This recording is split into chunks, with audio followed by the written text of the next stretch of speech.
Friends, अभी हम लोग देखने वाले हैं, जैसा कि हिस्ट्री में हमने पार्ट 1 देखा था, जिसमें हमने पूरी तरीके से जो आपका स्टोन एज था उसमें पाषाण काल जितना था हमने जो है कंप्लीट कर लिया था। इसमें पूरा पाषाण काल, मध्य पाषाण काल, नव पाषाण काल, ताम्र पाषाण काल हमने सबको जो है कंप्लीट कर लिया है।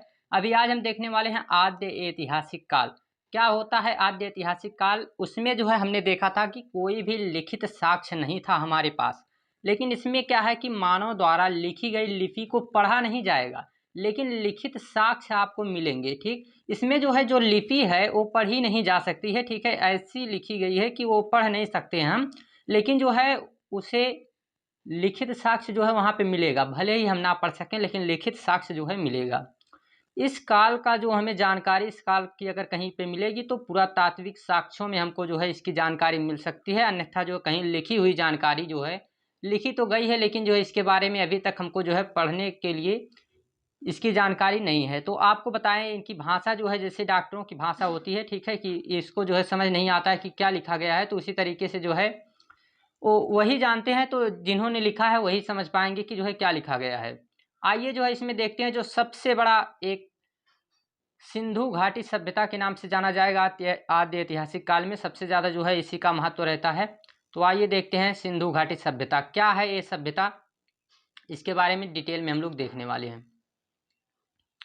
देखते हैं हम लोग सिंधु घाटी सभ्यता जो हमारी है। सिंधु घाटी सभ्यता जो ये सिंधु नदी के तट पर मिली थी। ठीक है, सिंधु घाटी एक नगरीय सभ्यता है। ये कहाँ मिली है? तो सिंधु नदी, यदि हम बात करें तो जो हमारा इंडिया है, इस इंडिया के पाकिस्तान की तरफ जो जाने वाली नदी है यहाँ से, ठीक, जो हमारे मानसरोवर जो कि इंडिया के चाइना की तरफ जो है मिलता है, तिब्बत में मानसरोवर झील, वहाँ से जो निकलती है रिवर, जो एक जिसे हम इंडस रिवर कहते हैं, सिंधु नदी तंत्र कहते हैं, तो उसी सिंधु नदी के तट पर जो है ये सभ्यता मिली है। इसलिए इसे सिंधु सभ्यता कहते हैं। इसीलिए इसे सिंधु सभ्यता कहते हैं। इसके कई नाम हैं। प्रथम नगरीय सभ्यता, हड़प्पा सभ्यता, सिंधु सभ्यता, कांस्ययुगीन सभ्यता। तो इस तरीके से जो है इसके कई नाम हैं और इनके बारे में हम जानते हैं। तो सिंधु घाटी सभ्यता क्यों कहा जाता है? क्योंकि जो है सिंधु नदी के तट पर मिली है, तो इसी कारण इसे जो है हम लोग सिंधु घाटी सभ्यता नाम देते हैं। इसकी जानकारी के लिए पहली खुदाई हड़प्पा में हुई, इसलिए इसे हड़प्पा सभ्यता भी कहते हैं। यानी जब ये खोज हुई इसकी, तो जो पहला स्थान वहाँ पे मिला था, वो पहला स्थान कौन सा था? तो पहला स्थान हड़प्पा था। तो इसी कारण से इसे हड़प्पा सभ्यता भी कहा जाता है। आगे बात कर लेते हैं कि इसकी खोज जो है किसने की थी और इसकी खुदाई कौन करवाए थे, तो इसके बारे में भी हम लोग जानकारी ले लेते हैं। तो सिंधु सभ्यता की जानकारी सर्वप्रथम जो चार्ल्स मैसन ने दिया था। ठीक है, इसकी जानकारी के बारे में चार्ल्स मैसन ने दिया। और सिंधु घाटी सभ्यता को जो सर्वेक्षण था जेम्स कलिंगम ने किया था, और जिनके जो है अध्यक्षता जो दयाराम सैनी हैं उनके द्वारा जो इसकी खुदाई की गई थी। तो सिंधु सभ्यता 13 लाख वर्ग किलोमीटर में फैली हुई है। ठीक, डाटा क्या बताता है कि 13 लाख वर्ग किलोमीटर में। डाटा कहीं कहीं थोड़े से अलग भी हो सकते हैं। फिर सिंधु सभ्यता का जो नामकरण है, ठीक है, इसका जो नाम दिए थे तो जॉन मार्शल ने इसका नाम दिया था। और सिंधु सभ्यता की जो पहली खुदाई कराई गई थी, कौन कराए थे? तो दयाराम सैनी जो है इसकी पहली खुदाई इन्होंने कराया था। इसका अगर आकार की बात करें तो इसका आकार जो है आपको त्रिभुजाकार मिलेगा, यानी त्रिभुज के आकार में जो है आप लोगों को मिलेगी। इस तरीके से जो है हमारा पूरा इंडिया है, तो इस पूरे इंडिया में अगर बात करें इसकी, तो ये जो है त्रिभुज के आकार में जो है हमको मिलेगी। इस तरीके से त्रिभुज के आकार में जो है हमको देखने को मिलती है, तो इसे हम लोग त्रिभुजाकार नाम देते हैं। ठीक, अब इस सब हम विस्तार से लेके सब देखने वाले हैं कि कौन कौन से स्थान होते हैं, कहाँ पर हैं, सब जो है सिंधु सभ्यता विश्व की सबसे पहली शहरी सभ्यता है। ठीक, यानी इसे नगरीय सभ्यता भी कहा जाता है, शहरी सभ्यता भी कहा जाता है। इसका विकास 2500 ईसा पूर्व से 1785 ईस्वी तक माना जाता है। यानी ये 2500 ईस्वी से लेकर, ठीक, 2500 ईस्वी से लेकर जो ईसा पूर्व है वहाँ से जो है 1700 ईसा पूर्व, यानी ईसाई के जन्म से 2500 साल पहले से लेकर और 1750 ईसा पूर्व तक इसका जो है विकास माना जाता है। कितने समय तक? ये विकसित थी, इतने समय तक ये थी। इसके बाद हम बात कर लेते हैं, ठीक, इसके बाद हम देख लेते हैं कि इसका विस्तार कहाँ। आइए इसके विस्तार की बात करें अगर हम लोग, तो इसका विस्तार आप देखेंगे तो उत्तर में, ठीक, यानी जो है इसमें हम इंडिया का एक मैप बनाते हैं आपके सामने, एक रफली मैप, मतलब केवल समझने के लिए। एक मिनट, हम जो है यहाँ पे तैयार करते हैं एक मैप की तरह, और ताकि जो है जिससे हमें थोड़ा सा एक आइडिया मिल सके। तो यहाँ पे हम देखेंगे, एक मिनट, अभी ये सही नहीं बना है।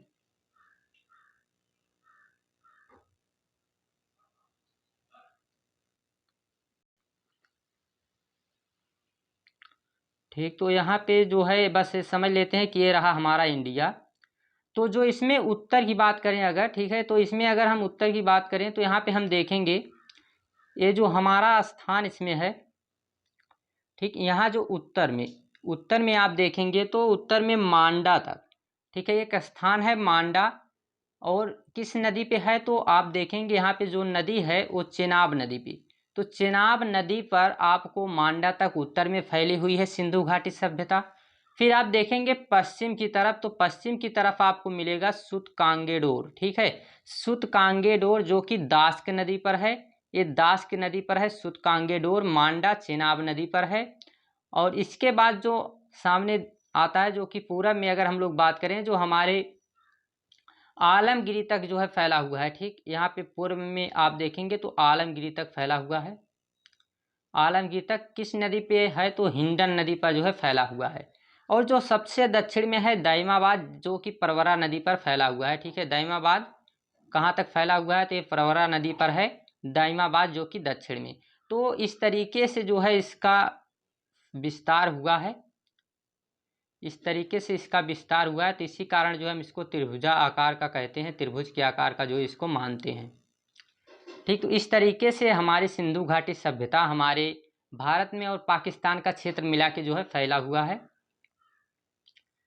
आइए आगे बात कर लेते हैं। और इसके लिए एक ट्रिक भी है, आप जो है याद करने के लिए आपके सामने एक ट्रिक भी है कि स्थल का नाम जो है यहाँ पे रहेगा सम बराबर ऐड, यानी कि सूतकांगेडोर, ठीक, सूतकांगेडोर ऊपर की तरफ। फिर इसमें आप देखेंगे तो यहाँ पे सूतकांगेडोर यहाँ पे था आपका पश्चिम में, और जो सम बराबर यम जो वहाँ पे लिखा गया है, तो मांडा जो कि उत्तर में। फिर आप देखेंगे ए से आलमगीरपुर, और डी से आप देखेंगे दाइमाबाद। तो यहाँ से इस तरीके से जो है फैली हुई है आपके सामने। और इसका नाम जो है हम देंगे, यहाँ पे इसको बना देते हैं, तो इसका नाम हम देंगे सम बराबर एड, ये स्थल है। और इसी के साथ नदी, तो जैसे देखिए आपका जो पहले आ जाएगी कि डच, ठीक है, डच से क्या हो जाएगी कि यहाँ पे जो है कौन सी नदी थी, तो इधर जो है आप देखेंगे यहाँ पे एक कौन सी नदी आपके सामने थी, तो सूतकांगेडोर के पास जो नदी है। और फिर यहाँ पे जो मांडा के पास नदी, तो मांडा के पास चेनाब नदी थी, आलमगीर के पास हिंडन नदी थी, दाइमाबाद के पास प्रवरा, जिससे जो है पर आएगा, और ये जो हा है हैंडन नदी, ये है चेनाब, ठीक है। फिर यहाँ पे जो है एक नदी आपकी है जो डा से आएगी, दास्क नदी। तो इस तरीके से आप जो है यहाँ पे याद कर सकते हैं। एक बार फिर से हम आपको स्थल दिखा देते हैं।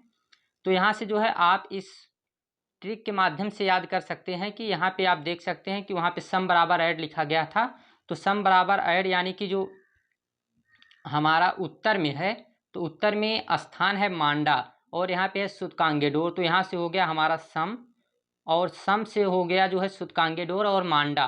फिर उसी के सामने था ऐड, यानी कि ऐड से क्या हो जाएगा, ए से हो जाएगा आलमगीरपुर, और यहाँ पे हो जाएगा डी से दाइमाबाद। फिर हमारा जो नदी के लिए जो है क्या याद करना था, तो नदी के लिए वहीं पे था, ठीक, डच हैं पर अब नहीं, ठीक है, डच हैं पर अब नहीं, इस तरीके से। तो यहाँ पे हम जो है इसका क्या याद करेंगे, तो इसके लिए हमको याद करना पड़ेगा, डा से हो जाएगा हमारा दास्क नदी, यहाँ पे डी आपका, हिंदी में इसको लिख देते हैं, यहाँ पे डी था, तो इससे हो जाएगा दास्क नदी, जो कि हमेशा याद करने के लिए। फिर चा से हो जाएगा आपका चेनाब नदी, ठीक, जिस तरीके से यहाँ पे जो है जैसे स्थान देखे थे उसी तरीके से है। फिर हा से हो जाएगा हिंडन नदी, और पर अब नहीं है, तो यहाँ से पर से हो जाएगा प्रवरा नदी। तो इस तरीके से ये ट्रिक जो है आपको याद रखने में काफ़ी हेल्पफुल होगी। आइए इसके आगे हम लोग देख लेते हैं कि क्या क्या बातें जो है इसमें आपको बताएगी। वही बात जो है यहाँ पे लिख कर जो है आपके सामने बताई जा रही है, ताकि एक PDF के फॉर्मेट में आपके सामने जो है मिल सके चीज़ें। तो इसकी पश्चिम सीमा पाकिस्तान के सुतकांगे डोर में है। पश्चिमी सीमा जिसको हमने देखा पाकिस्तान की तरफ सुतकांगे डोर पे, जो कि दास्क नदी पर है। इसकी उत्तरी सीमा कश्मीर में है, ठीक, जम्मू कश्मीर में मांडा में है, जो कि चेनाब नदी पर स्थित है। फिर इसकी पूर्वी सीमा उत्तर प्रदेश के आलमगीरपुर, हमारे यूपी यानी उत्तर प्रदेश के आलमगीरपुर, जो कि हिंडन नदी के किनारे है। इसके बाद इसकी दक्षिणी सीमा महाराष्ट्र के दैमाबाद में है, जो कि प्रवरा नदी पर स्थित है। तो ये 4 बातें आपको जो है याद होनी चाहिए, और ये हमेशा जो है। हम देखते हैं सिंधु नदी के प्रमुख स्थलों के बारे में कि कौन कौन से स्थल जो है इसमें महत्वपूर्ण हैं। तो आइए जो है स्थलों के बारे में देख लेते हैं। तो सबसे पहला हमारा आएगा हड़प्पा, जिसकी खुदाई 1921 ईस्वी में पहला स्थान दयाराम सहनी ने इसका जो है पहली खुदाई करवाई थी। तो यही स्थान है, इसकी खुदाई दयाराम सहनी ने की।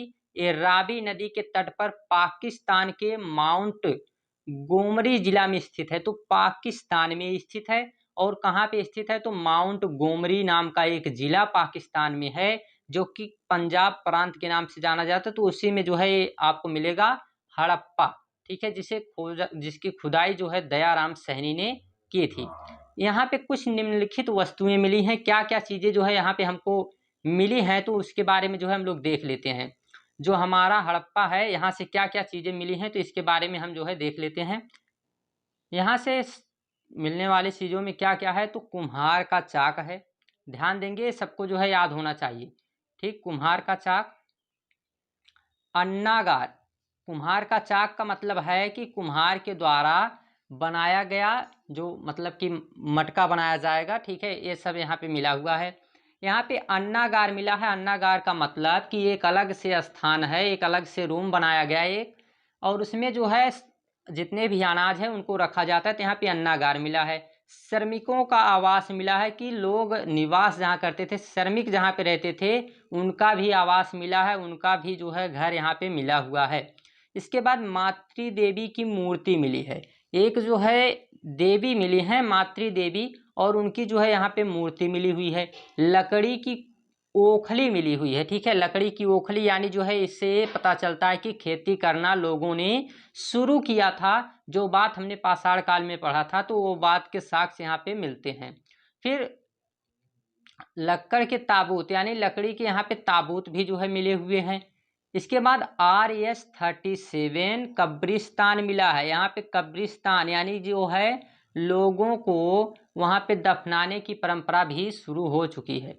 फिर हाथी का कपाल, हाथी का सिर मिला है, यानी हाथी की खोपड़ी जो है यहाँ पे आप देखने को जो है मिलेगी। और फिर कुछ स्वास्तिक चिन्ह मिले हुए हैं। स्वास्तिक चिन्ह जैसे जो है बनाए जाते हैं, आप जानते होंगे कि इस तरीके से जो है स्वास्तिक चिन्ह बनाया जाता है। तो ये स्वास्तिक चिन्ह के साक्ष्य भी हमें जो है हड़प्पा सभ्यता से मिले हुए हैं। आइए दूसरा देखते हैं। जो दूसरा स्थान है हमारे सामने मोहनजोदड़ो। मोहनजोदड़ो की भी जो खुदाई हुई है, तो कब हुई है, तो मोहनजोदड़ो की खुदाई भी आप देखेंगे कि सन 1921 में, लेकिन इनकी खुदाई करने वाले राखलदास बनर्जी जी हैं। राखलदास बनर्जी जी ने इसकी खुदाई करवाई है। यह पाकिस्तान के लरकाना ज़िले में स्थित है, ठीक है। वहाँ पे हमने देखा कि वो जो है एक दूसरा ज़िला है, और यहाँ पे एक दूसरा ज़िला है। यहाँ पे आप देख सकते हैं कि लरकाना ज़िले में जो है आपको मोहनजोदड़ो जो स्थित है वह सिंधु नदी के तट पर है। वहाँ पे हमने देखा था रावी नदी के तट पर। यहाँ पे जो है किस नदी के तट पर है, तो यहाँ पे जो है आप देख सकते हैं सिंधु नदी के तट पर स्थित है। फिर यहाँ पे देखेंगे आपकी सिंधु नदी का जो सबसे सिंधु सभ्यता का मतलब सिंधु सभ्यता का जो सबसे बड़ा शहर यदि कोई है, हड़प्पा पहला स्थान है, लेकिन सबसे बड़ा शहर यदि कोई है तो मोहनजोदड़ो रहेगा। और सबसे पहला स्थान की अगर बात किया जाएगा तो आपको जो है हड़प्पा सभ्यता है, लेकिन जो है यहाँ पे अगर बात करें सबसे बड़ा जो शहर रहेगा, तो सबसे बड़ा में जो है हमेशा रहेगा मोहनजोदड़ो।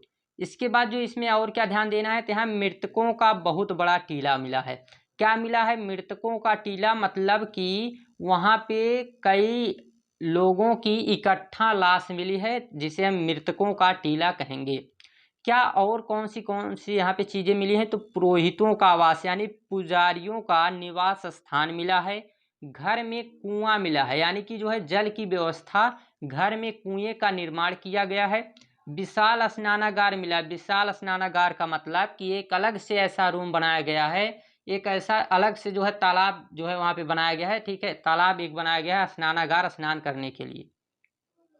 यहाँ पे अन्नागार यहाँ पर भी मिला है। अन्नागार आप देखेंगे तो हड़प्पा में भी मिला है।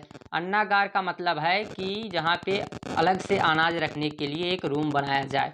यहाँ पे आप देखेंगे तो सूती वस्त्र के साक्ष्य मिली हैं। सूती वस्त्र के सबसे चौड़ी सड़कें, जी हाँ, सबसे चौड़ी सड़कें यदि कहीं मिली हैं तो मोहनजोदड़ो में आप देखेंगे तो सबसे चौड़ी सड़कें, जिसे जो है हम मेन मार्ग कहेंगे, ठीक है, यानी जिसे जो है एक मेन रास्ता होता है, तो उस तरीके से यहाँ पे जो है चौड़ी सड़कें मिलेंगी।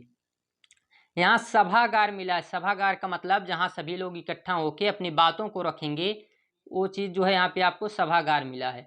पशुपति शिव की मूर्ति मिली है, ठीक, इसका भी जो है यहाँ पे जिक्र किया गया है। कांसे की एक नर्तकी मिली है। नर्तकी मतलब कि जो यहाँ पे जो है कांसा है और कांसे की जो है एक छोटी सी नर्तकी बनाई गई है, और वो भी जो है यहाँ पे देखने के लिए मिला है। फिर तांबे का ढेर यहाँ पे मिला है, ठीक, तांबे का ढेर जो है यहाँ पे देखने को मिलेगा। तांबा है और तांबे का जो है यहाँ पे आप देखेंगे तो ढेर मिलेगा, यानी एक ही स्थान पे काफ़ी ज़्यादा मात्रा में तांबा मिला हुआ है। अब एक नोट करने की बात है, यानी याद रखने की बात है कि मोहनजोदड़ो का जो अन्नागार है वो सिंधु सभ्यता का सबसे बड़ा भवन या इमारत भी है, ठीक है, यानी कि इतना बड़ा अन्नागार है। यदि अन्नागार की बात करें तो दोनों मिला है, लेकिन सबसे बड़ा जो अन्नागार है वो मोहनजोदड़ो का रहेगा, और इसे जो है एक बड़ा भवन या इमारत इतना बड़ा है कि जो है एक बड़े भवन के बराबर है। इसके बाद हम बात कर लेते हैं चन्हुदड़ो, ठीक है। तो ये जो है इसकी खुदाई कब की गई है? तो 1931 ईस्वी में गोपाल मजुमदार ने की है। अब देखिए इनके नाम से जो है आपको एक चीज़ याद आएगा, मजुमदार यहाँ पे लिखा गया है, तो यहाँ से जो है आपको जितनी भी चीज़ें मिलेंगी, ठीक है, यहाँ पे आप जो है देख सकते हैं तो मेकअप की सामग्रियाँ जो है आपको मिलेंगी। तो इस नाम से आपको जो है कुछ मिलता जुलता लग रहा है, ठीक। तो यहाँ से जो है अब हम देखने वाले हैं कि पाकिस्तान में सिंधु नदी के तट पर स्थित है। ये कहाँ पर स्थित है? तो पाकिस्तान के सिंधु नदी के तट पर जो है स्थित है। एक मिनट,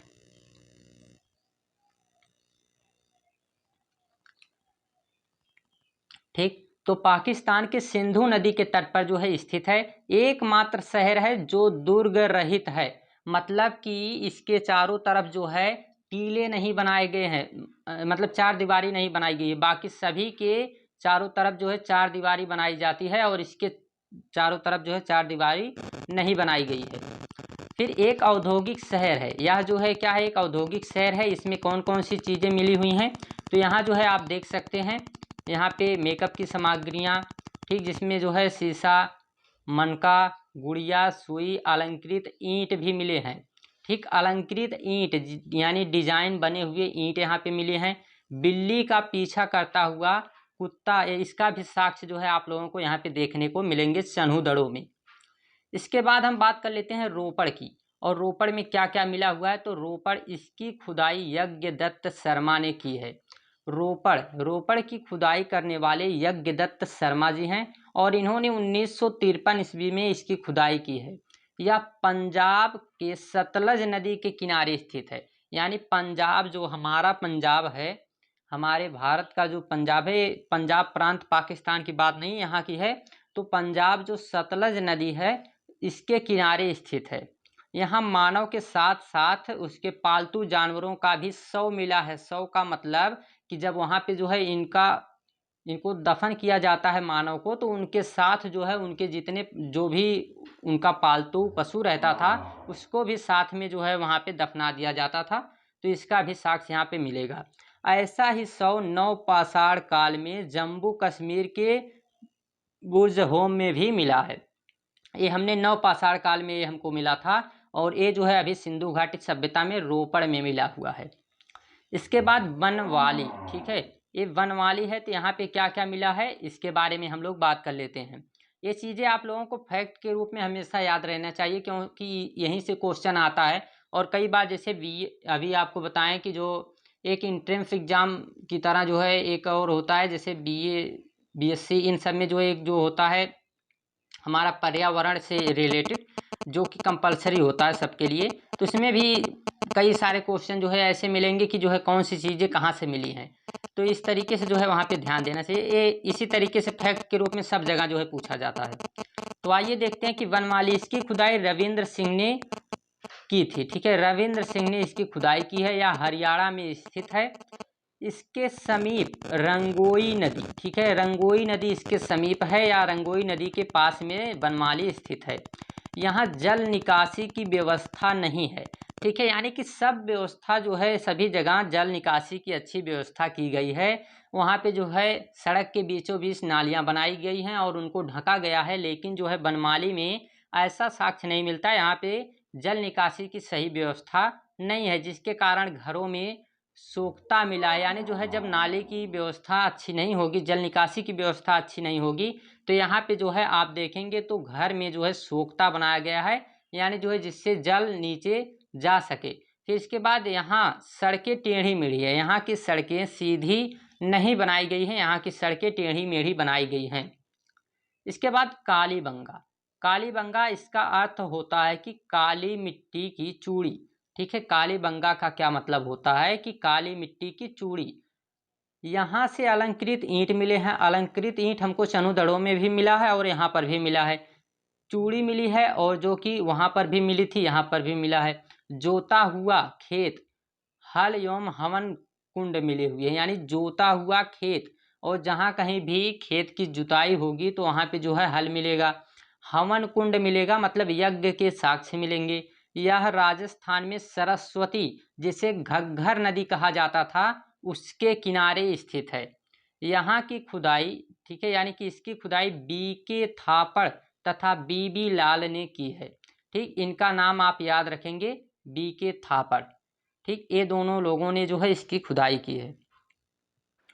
आइए धौलावीरा के बारे में देख लेते हैं। तो धौलावीरा यह गुजरात में स्थित है। कहाँ पर स्थित है? तो गुजरात में स्थित है। यह सिंधु सभ्यता का सबसे बड़ा स्थल है। जी हाँ, शहर की बात नहीं हो रही है, ये सबसे बड़ा स्थल भले है लेकिन ये सबसे बड़ा शहर नहीं है। सबसे बड़ा शहर हमारा मोहनजोदड़ो ही रहेगा। और सबसे पहला स्थान जो खुदाई में हुआ है वो हमेशा हड़प्पा सभ्यता ही आप जो है सही का निशान लगाएंगे, यानी हड़प्पा सभ्यता ही है। इसकी खुदाई रविंद्र सिंह ने की है, रविंद्र सिंह ने इसकी खुदाई की है। इसके बाद सुरकोटदा, जो कि कहाँ पे मिला है, जो हमारा सबसे पश्चिमी स्थान है वो सुरकोटदा है। ठीक है, जिसके बारे में अभी हमने देखा था। ये गुजरात में स्थित है। यहाँ कलश समाधान, कलश समाधान का मतलब जोड़ी में यहाँ पे आपको 100 मिले हैं, यानी कि साथ में दफनाए गए हैं। ठीक, यहाँ पे इसे कलश समाधान कहते हैं, जब दो लोगों को साथ में दफना दिया जाए। फिर घोड़े की हड्डी मिली है। ठीक है, घोड़े की हड्डी जो है यहाँ पे देखने को मिली है। सुरकोटदा में घोड़े की हड्डी भी मिली है। इसके बाद आता है लोथल, और लोथल एक जो है प्रमुख बंदरगाह भी है। ठीक, तो लोथल की बात कर लेते हैं। तो लोथल यह सिंधु सभ्यता का बंदरगाह स्थल है। ठीक है, बंदरगाह जहाँ पे जो है व्यापारिक जहाजें रुकती हैं उसे बंदरगाह जो है जानते हैं हम लोग बंदरगाह के नाम से। यहाँ की गोदीवाड़ा मिला है, यहाँ से जो है गोदीवाड़ा, ठीक, यहाँ से गोदीवाड़ा मिला है। यहाँ घर के दरवाजे सड़कों की ओर खुलते हैं, जबकि अन्य स्थानों पे जितने भी स्थान हैं वहाँ पे सड़कें इस तरीके से हैं, तो इसके विपरीत जो है दरवाज़ा मिलेगा, दरवाज़ा इसके विपरीत मिलेगा। लेकिन जो है लोथल में दरवाज़ा जो है सड़क की तरफ जो है खोला गया है। यहाँ फारस की मोहरें मिली हैं, जिससे तय होता है कि फारस से हमारा व्यापार होता था, जो विदेशी व्यापार का संकेत करता है। ठीक, ये बात आप याद रखें। यहाँ युगल समाधान मिला है। युगल समाधान का मतलब आपको हमने बताया कि जो है युगल समाधान का मतलब कि जहाँ दो लोगों को एक साथ दफनाया जाएगा, जो सती प्रथा का प्रतीक है। यानी जो है यहाँ पे कलश में मतलब कई लोगों का, और जो है यहाँ पे युगल में आप देखेंगे तो युगल में केवल जो है सती प्रथा जैसा जो है यहाँ पे प्रतीक मिलेगा कि यानी जो है दोनों लोगों को जो है आप यहाँ देखेंगे मेल फीमेल दोनों का जो है साक्ष्य मिलेगा। फिर रंगपुर, हम देखते हैं रंगपुर में जो है, रंगपुर गुजरात में स्थित है। यहाँ धान की भूसी का साक्ष्य मिला है, जिससे यह तय होता है कि जो है यहाँ धान की खेती की जाती थी। सिंधु सभ्यता का सबसे बड़ा स्थल धौलावीरा है, ठीक, धौलावीरा। और गुजरात प्लस पाकिस्तान को मिला के जो है इसको हम लोग देखते हैं धौलावीरा। भारत में सबसे बड़ा स्थल राखीगढ़ी है। भारत का सबसे बड़ा स्थल जो रहेगा सिंधु सभ्यता में वो राखीगढ़ी है, जो कि हरियाणा में है। सिंधु सभ्यता का सबसे बड़ा शहर मोहनजोदड़ो है, जिसके बारे में हमने आप लोगों को बताया कि सबसे बड़ा शहर मोहनजोदड़ो रहेगा। अब आइए कुछ इसकी विशेषताएं देख लेते हैं हम लोग सिंधु सभ्यता। अब हम आते हैं इसके विशेषताओं पे, तो एक एक बातों को आप ध्यान से देखते चलेंगे कि सिंधु सभ्यता एक नगरी यानी कि शहरी सभ्यता थी, ठीक है। एक जो है ये नगरी सभ्यता थी। यहाँ की सड़कें एक दूसरे को समकोण पर काटती थी, मतलब कि इस तरीके से जो है ये सड़कें एक दूसरे को समकोण पर काटती थी, ठीक है। इस तरीके से यहाँ पे सड़कें बनाई जाती थी कि एक दूसरे को समकोण पर काट सकें। पूरब तथा पश्चिम दिशा में जिसकी, ठीक है, ये पूरब तथा पश्चिम दिशा में थी, जिससे हवा द्वार सड़क स्वतः साफ हो सके। यानी जो है इस तरीके से इसको बनाया जाता था कि साफ सफाई का अच्छे से ध्यान रखा जा सके। यहाँ नालियाँ जो है वो ढकी हुई रहती थी। एक मिनट, यहाँ की नालियाँ हमेशा ढकी हुई आपको मिलेंगी, नालियाँ जो है ढकी हुई रहती थी। अर्थव्यवस्था का मुख्य आधार कृषि था। जी हाँ, यहाँ पे जो हमारी आर्थिक स्थिति होती है, अर्थव्यवस्था होता है, वहाँ पे जो है हमारी जो हमारा मुख्य आधार रहेगा वो जो है हमारा क्या है, एग्रीकल्चर है, कृषि है। इनका व्यापार विदेशों तक होता था, ठीक है। ऐसा नहीं कि केवल जो है इंडिया में, बल्कि जो है विदेशों तक जो है इनका व्यापार होता था, जिसका साक्ष्य जो है हमको लोथल के बंदरगाह से मिला है। इसके बाद इसका समाज जो है वो मात्र सत्तात्मक समाज था। यानी जो है मात्र सत्तात्मक का मतलब है कि यहाँ पे जो है महिलाएं राजा के रूप में जो है देखने को मिलेंगी, यानी जो है यहाँ पे उनका ही शासन चलेगा। इनकी लिपि भाव चित्रात्मक थी। भाव चित्रात्मक का मतलब है कि भावनाएं जो है इसमें अधिक विकसित थी, जिसे पढ़ा नहीं जा सका है अभी तक। जो है इसके बारे में कोई जो है पढ़ नहीं सका है इस लिपि के बारे में। इनकी मुहरों पर सर्वाधिक एक सींग वाला जानवर, जो कि आपको मोहनजोदड़ो एक जो मूवी है उसमें जो है एक सिंहा जानवर की बात की गई है, तो उसे जो है आप देख सकते हैं वहाँ पे जो है एक सींग वाले जानवर का जो है चित्र यहाँ पे देखने को मिलेगा। इसका साक्ष्य अधिक मिला है। इनके मोहरों पर गाय का चित्र नहीं मिला। कहीं पर भी गाय के चित्र का जिक्र नहीं किया गया है, उसकी चर्चा नहीं की गई है। यहाँ माप तौल के लिए न्यूनतम बाट जो था सबसे, यानी कि जो 16 kg, ठीक है, इससे कम का जो है यहाँ पे नाप तौल के लिए कोई बाट बनाया ही नहीं गया था। सिंधु सभ्यता के लोग युद्ध या तलवार से परिचित नहीं थे। इनको जो है लड़ाई झगड़े और तलवार से जो है इनका अधिक जो है परिचय नहीं था।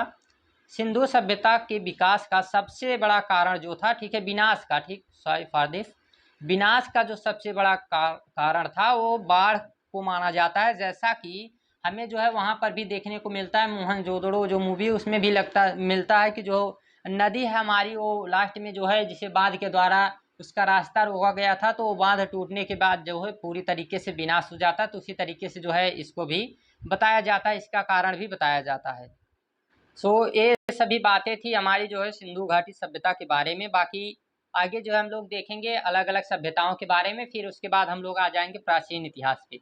तो थैंक्स, बाय बाय।